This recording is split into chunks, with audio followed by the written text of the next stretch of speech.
What you need to know when you're at rock bottom, there is an upside.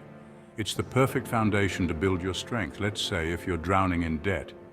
Accept the challenges for what they are. Create a new plan for change. Take action. Turn your financial nightmares into opportunities for growth. If you're battling health issues, find solace in fitness and self-care. Take action. Embrace a healthier lifestyle and inspire others along the way. And if you're feeling you are struggling, take it as a sign. Take action. Listen to your instincts, make a move, and become an advocate for taking action. Your journey can light the way for others, but it must start with your own.